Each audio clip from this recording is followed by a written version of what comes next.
இயேசு உங்களை நேசிக்கிறார். பிரியமானவர்களே, இந்த நாளில் ஆண்டவர் நம்மளோடு பேசும்படியாய் வேதத்திலிருந்து ஒரு வசனத்தை கூட வாசித்து ஆண்டவர் நம்மளோடு இடைவிடுகிற காரியத்தை பார்ப்போம். அது ஓசியா தீர்க்கதரிசியின் புஸ்தகம் 2வது அதிகாரம் 23வது வசனம் இப்படியாக சொல்லுகிறது: நான் அவளை எனக்கென்று பூமியிலே விதைத்து இரக்கப்பெறாதிருந்தவளுக்கு இறங்குவேன்.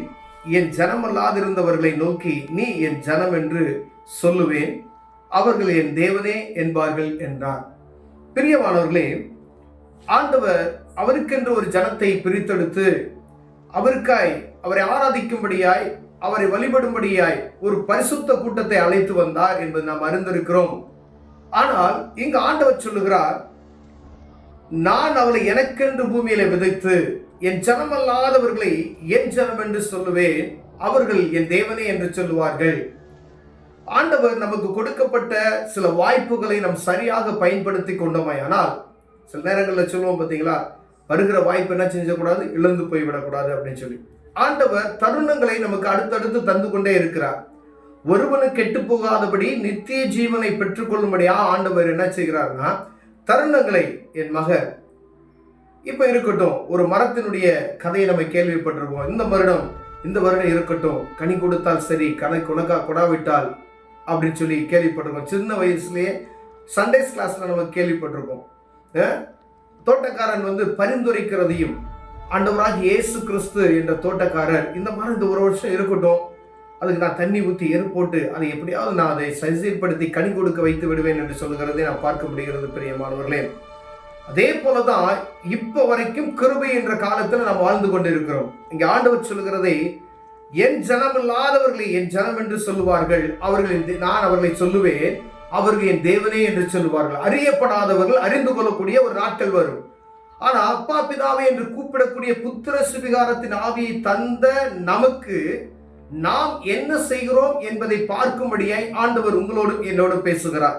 இங்கு சொல்லப்பட்ட வசனம், எல்லா ஜனங்களையும் ஆண்டவர் அறியப்படாத ஜனங்களாம் என் ஜனங்கள் என்று அவர்கள் என்ன செய்வாங்களாம், வந்துருவார்கள், என் தேவனே என்று அவரை நோக்கி பார்த்து விடுவார்கள். ஏன்னா ஆண்டவர் அவர்களுக்கு ஒரு கிருபையை தந்து அந்த ஜனங்களை என்னுடைய ஜனங்கள் என்று நான் சொல்லிவிடுவேன், நான் விதைத்திருக்கிற இந்த திராட்சை விதைகள்லாம் என்ன செய்யும், கனிகளை கொடுக்கும் சொல்லுகிறார். ஆனா அவர் முன்குறித்த, நான் கிறிஸ்தவன் என்று அழைக்கப்படுகிற ஏதோ ஒரு வகையில ஆண்டவரை விசுவாச குடும்பம் என்று சொல்லி உள்ளே வந்த நாம் என்ன செய்து கொண்டு இருக்கிறோம், எப்படி அவருக்காய் வாழ்ந்து கொண்டு இருக்கிறோம் என்பதை பார்க்கும்படியே ஆண்டவர் உங்களோட என்னோட பேசுகிறார். பிரியமானவர்களே, விழாக்காலங்களை கொண்டாடுகிறோம். கிறிஸ்துமஸ், எத்தனாவது கிறிஸ்துமஸ் நமக்கு, இப்ப எனக்கு எத்தனாவது கிறிஸ்துமஸ் எனக்கு தான் தெரியும்.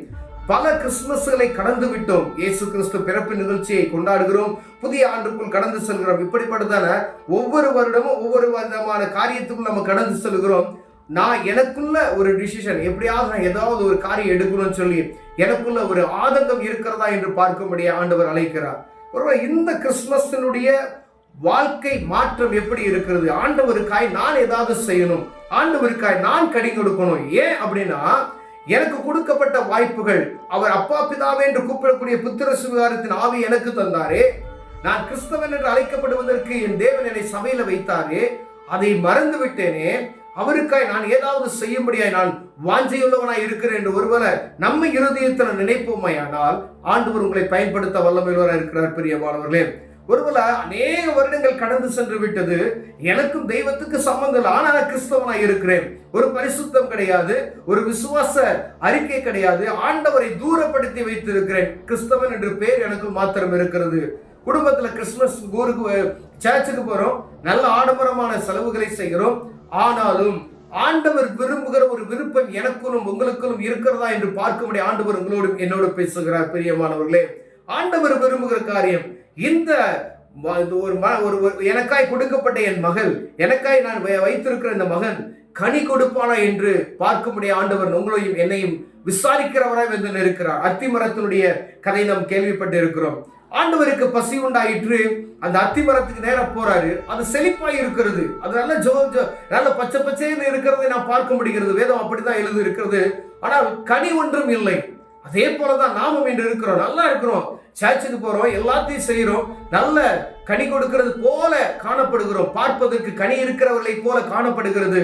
ஆண்டவராய் இயேசு கிறிஸ்து அருகில் வந்து அவருடைய பசி உண்டானதுடனே கனி இருக்குமா என்று பார்க்கும் பொழுது அங்கு கனி இல்லை என்று சொன்னதும் ஆண்டவர் வேதனைப்பட்டு அந்த மரத்தை சபித்து விடுகிறார். பிரியமானவர்களே, ஒருவேளை இந்த அத்தி மரத்தை போல நாம் வாழ்க்கை இருக்குமேனால் ஒரு நாள் சபிக்கப்பட்டவர்களாய் காணப்படுவோம். ஒருவேளை இந்த புதிய ஆண்டுக்குள்ள கடந்து செல்ல போகிறோம். ஆண்டவருடைய கோபாக்கினைக்கு நாம் ஆளாகாதபடிக்கு எச்சரிக்கையா இருக்கும்படி ஆண்டவர் உங்களோடும் என்னோடு பேசுகிறார். ஒருவேளை மனிதனுடைய கோபாக்கினை சற்று நேரம் தணிந்து விடும், அடித்து விடுவான், பேசி விடுவான்.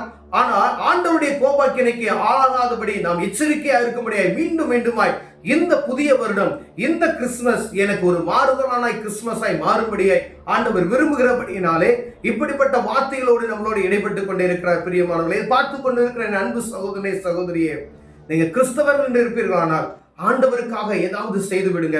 இந்த பூமியில நமக்கு கொடுக்கப்பட்ட நாட்கள்ல தெய்வத்துக்காக ஏதாவது செய்து. ஏன்னா உங்களை அழைத்ததுன்னு ஒரு நோக்கம் உண்டு பிரியமானவர்களே. எங்களை படித்த வைத்தது ஒரு நோக்கம் உண்டு பிரியமானவர்களே. உங்களை ஆண்டவர் ரட்சிப்பின் அனுபவத்தை கொடுத்ததுக்கு ஒரு நோக்கம் உண்டு பிரியமானவர்களே. அபிஷேகத்தை கொடுத்ததுக்கு ஒரு நோக்கம் உண்டு பிரியமானவர்களே. இந்த வேதத்தை தெளிவாய் கற்றுக்கொள்வதற்கு ஒரு நோக்கம் உண்டு பிரியமானவர்களே. எல்லாத்தையும் அறிந்துவிட்டு பச்சை பசேன்னு இருக்கிற ஒரு அத்தி மரத்தை கனி கொடுக்க ஆயத்தமுள்ள இருக்கிற கனியை போல மரத்தை போல இருந்து விட்டு ஆனா கனியை தேடும் பொழுது கனி இல்லாத இருப்போமாயினால் ஆண்டவருக்கு முன்பதாய் குற்றமுள்ளவர்களாய் நாம் காணப்படுவோம். பிரியமானவர்களே, வேதம் சொல்கிறது, மற்றவர்களை பார்த்து நான் என் ஜனம் என்று சொல்வார்கள், அவர்கள் என் தேவனே என்று சொல்வார்கள் என்று வேதம் சொல்லுகிறது. அப்ப பாருங்க, ஆண்டவர் நம்மள அடுத்தவங்களை ரெடியா வச்சிருக்கிறார். மற்ற அறியப்படாத ஜனங்கள் அவரை நோக்கி அப்பா பிதாவை என்று கூப்பிடுவார்கள். அப்ப நாம் என்ன செய்வோம் அப்படின்னா கைவிட்டு நம்ம தள்ளப்பட்டவர்களாய் காணப்படுவோம், புத்தியற்றவர்களாய் காணப்படுவோம். பிரியமானவர்கள், ஒருவேளை ஆண்டவர் கூட இடைப்பட்டால் இந்த கிறிஸ்துமஸ் எனக்கு ஒரு மாறுதலான கிறிஸ்துமஸ் மாறட்டும், இந்த புதிய ஆண்டு ஆண்டவருக்கும் எனக்கும் நெருக்கத்தை உண்டு பண்ணுகிற ஆண்டாய் மாறட்டும். நீங்க சற்றளவு இருதயத்தில் ஆண்டவருக்கு இடம் கொடுப்பீங்க, ஆண்டவர் உங்களுக்கு கிரியை செய்வார். எதெல்லாம் முடப்படியிலையோ தேவ சமூகத்துக்கு அறிக்கை பண்ணுங்க. ஆண்டவர் அதை விட்டு விலகுவதற்கு கர்த்தர் உங்களுக்கு உதவி செய்வார். தேவ சமூகத்துல உட்காருவதற்கு உங்களால முடியலையா, தேவ சமூகத்துல கேளுங்க, அவர் உங்களுக்கு உதவி செய்வார். பிரியமானவர்களே, ஒருவேளை ஆண்டவர் உங்களோடு பேசினா கண்களை மூடுவோம், ஜெபம் செய்வோம். அன்பு தகப்பனே, ஆண்டவரே, சில காரியங்களை எங்களால் விட முடியல, கர்த்தர் எங்களுக்கு உதவி செய்ய. இந்த ஆண்டு ஆண்டவருக்கும் எங்களுக்கும் நெருக்கத்தை உண்டு பண்ணுகிற ஆண்டாய் மாறட்டும். இயேசுவின் நாமத்தில் பிதாவே, ஆமென், ஆமென்.